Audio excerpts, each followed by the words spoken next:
దళిత బడుగు బలహీన వర్గాల ఆశాజ్యోతిగా సమాజ స్థాపనకు తన జీవితాన్ని త్యాగం చేసిన మహోన్నత వ్యక్తి బాబాసాహెబ్ డాక్టర్ బిఆర్ అంబేద్కర్ అని వేళంగి గ్రామ సర్పంచ్ సవిలే నీలిమా రాజేష్ పేర్కొన్నారు. సోమవారం కాకినాడ రూరల్ నియోజకవర్గం కరప మండలం వేలంగి గ్రామ పంచాయతీలో డాక్టర్ బిఆర్ అంబేద్కర్ జయంతిని పురస్కరించుకొని గ్రామ సర్పంచ్ సవిలే నీలిమా రాజేష్ అధ్యక్షతన గ్రామ సభతో పాటు డాక్టర్ అంబేద్కర్ జయంతిని ఘనంగా నిర్వహించారు. ఈ కార్యక్రమానికి గ్రామ పెద్దలు మెర్ల వీరయ్య చౌదరి, చుండ్రు వెంకన్నరాయ్ చౌదరి ముఖ్య అతిథులుగా పాల్గొని ముందుగా బాబాసాహెబ్ డాక్టర్ బిఆర్ అంబేద్కర్ చిత్రపటానికి పూలమాలలు వేసి నివాళులు అర్పించారు. ఈ సందర్భంగా Velangi veterinary doctor Anil, CHC health supervisor Ramana, పాఠశాల ఉపాధ్యాయులు పిట్టా సూర్యప్రసాదులు మాట్లాడుతూ దళిత బడుగు బలహీన వర్గాల ఆశాజ్యోతిగా సమాజ స్థాపనకు తన జీవితాన్ని త్యాగం చేసిన మహోన్నత వ్యక్తి బాబాసాహెబ్ డాక్టర్ బిఆర్ అంబేద్కర్ అని, ఈనాడు సమాజంలో ప్రతి ఒక్కరూ స్వేచ్ఛ సమానత్వాలను పొందుతూ రాజ్యాంగ ఫలాలను ఆస్వాదిస్తున్నారంటే దానికి ప్రధాన కారణం డాక్టర్ బిఆర్ అంబేద్కర్ అని అన్నారు.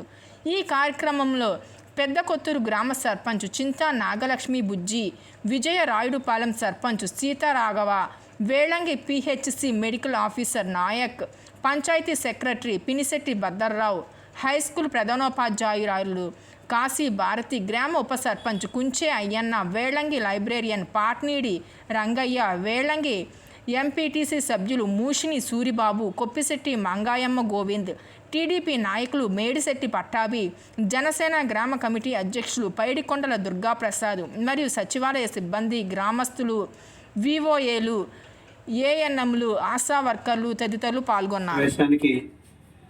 మరి అధ్యక్షత వహించిన సర్పంచ్ గారికి మరియు గ్రామ పెద్దలు ఇక్కడ విచ్చేసిన అందరికీ కూడా నా యొక్క ధన్యవాదాలు. మరి ఆల్రెడీ మా హెచ్ఎం గారు, తర్వాత రమణ గారు, అనిల్ గారు, అదేవిధంగా రేగల్ శ్రీనివాస్ గారు, గుణ గారు అంబేద్కర్ గారి యొక్క గొప్పతనం గురించి చెప్పడం జరిగింది. మరి ఈరోజు ప్రపంచవ్యాప్తంగా కూడా మరి ఏ ఊరు వాడ నగరాలనే తేడా లేకుండా ప్రతి చోట అంబేద్కర్ గారి యొక్క నామ జపం జరుగుతుంటుంది. మరి భారతరత్న దళిత అణగారిన వర్గాల హక్కుల కోసం తన జీవితాన్ని త్యాగం చేసిన వ్యక్తి, స్త్రీల హక్కులకి, స్త్రీ జనోద్ధరణకి పాటుపడిన వ్యక్తి, కార్మికుల హక్కుల కోసం, సమాజ నిర్మాణం కోసం తన జీవితాన్ని త్యాగం చేసిన వ్యక్తి. ఆ త్యాగాల గురించి నా ముందు మాట్లాడినటువంటి వక్తలు వివరించడం జరిగింది. సో మరి అంబేద్కర్ గారి యొక్క గొప్పతనాన్ని చెప్పుకోవాలంటే ఇప్పుడు నేను ఇక్కడ నిలబడి మీ ముందు మాట్లాడగలుగుతున్నానంటే because of doctor B R Ambedkar. ఎందువల్లంటే ఆయన పెట్టిన భిక్ష వల్లే నాలా ఎంతోమంది పేద విద్యార్థులు ఈరోజు వివిధ ఉద్యోగాల్లో కానీ చదువుల్లో కానీ కొనసాగి ఒక సమాన హోదా పొందగలుగుతున్నాం అంటే అది డాక్టర్ బిఆర్ అంబేద్కర్ గారు పెట్టినటువంటి ఐకాన్ ఆఫ్ నాలెడ్జ్. ఎవరు అంటే icon of knowledge not only in India, throughout world.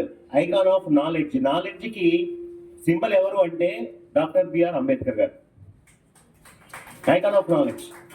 అదేవిధంగా ఫాదర్ ఆఫ్ ఇండియన్ కాన్స్టిట్యూషన్ ఎవరంటే మన అంబేద్కర్ గారు. యాక్చువల్గా ఈ మధ్యనే ఒక సెమినార్ జరిగింది. ప్రొఫెసర్స్, మేధావులు అందరూ కూర్చొని అసలు 1951వ సంవత్సరంలో కేంద్ర న్యాయశాఖ మంత్రిగా ఉన్నటువంటి అంబేద్కర్ గారు ఎందుకు రిజిగ్నేషన్ ఇచ్చారు, ఆయన రిజిగ్నేషన్ చేయడానికి కారణం ఏంటి అని చెప్పి ఒక ప్రొఫెసర్ గారు ప్రధానమంత్రి పేషికి మిగతా వాళ్ళందరికీ కూడా ఒక అప్లికేషన్ పెట్టారు, రైట్ ఫర్ ఇన్ఫర్మేషన్ యాక్ట్ ప్రకారం. ఎందుకు ఆయన రిజిగ్నేషన్ చేశారు, రిజిగ్నేషన్ చేసినటువంటి పేపర్ బయట పెట్టండి అని. దీనిపైన చర్చ ప్రొఫెసర్స్ అంతా కలిసి, బాలగోపాల్ గారు ఇంకా ఇతర ప్రొఫెసర్లు అంతా కలిసి ఉస్మానియాలో ఆర్ట్స్ కళాశాలలో ఈ మధ్యన జస్ట్ ఒక 20 days బ్యాక్ చర్చ జరిగింది. ఆ చర్చలో అక్కడ ప్రధానమంత్రి పేషి నుంచి కానీ అక్కడి నుంచి కానీ మా దగ్గర లేదు, అందుబాటులో లేదు అని చెప్పడం జరిగింది. ప్రజలకి అందరికీ జై భీములు అండి. అంటే అంబేద్కర్ గారి గురించి చాలా విషయాలు చెప్పారు. అంటే ఆయన చేసిన ముఖ్యమైన పని ఏంటంటే మన తర్వాత తరానికి ఏమన్నా ఇవ్వాలి అంటే అది రికార్డెడ్ ఇన్ఫర్మేషన్ అయి ఉంటేనే మనం తర్వాత దాన్ని ట్రాన్స్ఫార్మ్ చేయగలం. ఎందుకంటే మన ఫోటో లేదా మన తాతగారి ఫోటోలు, మన నాన్నగారి ఫోటోలు మనకి ఎలా గుర్తుంటాయి, మనం అది ప్రిజర్వ్ చేసి అది మన తరాతరానికి అందజేయాలి. అది ఆయన లెక్కలేనంత చేశారు. ఎంతంటే ఇప్పటికీ కూడా అందులో ఎంత విషయం ఉందో మనకు తెలియలేనంత చాలా మిగిలిపోయి ఉంటుంది. కాబట్టి అంత విషయాన్ని మనం రికార్డెడ్గా చేసామంటే ఆయన అందించిన సూత్రాలు ఎడ్యుకేట్, బోధించు, సమీకరించు, పోరాడు. అంటే ఫస్ట్ బోధించారు, అంటే ఆయన జీవన విధానంలో బోధించారు. అదేవిధంగా మనం ఇప్పుడు ఆ విషయాలు మళ్ళీ మాట్లాడుకుంటున్నామంటే అది మళ్ళీ రీఎడ్యుకేట్ చేసే విధంగా ఆయన ఏర్పాటు చేయగలిగారు. అది కూడా మనం తెలుసుకొని, అంటే మనం ఏం ఆలోచిస్తామంటే ప్రాక్టికల్గా ముందు పోరాడేస్తాం. ఆయన చెప్పింది ఏంటి? బోధించు, సమీకరించు, పోరాడు. మనం ఏ విషయం వచ్చినా ముందు పోరాడడానికి సిద్ధంగా ఉంటాం. పోరాటం కాదు, పోరాడాలంటే ముందు దాని మీద మనకి ఒక అవగాహన ఏర్పడాలంటే ముందు బోధించాలి. అంటే ఆ విషయాల మీద ఎడ్యుకేషన్ మనకు ఉండాలి. అది మనం సమీకరించగలగాలి. అప్పుడే దేని మీదన్నా మనం పోరాటం అనేది చేయగలం. కాబట్టి అంటే ఆయన ఇచ్చిన సూత్రాలు మనం రోజు పాటించవచ్చు.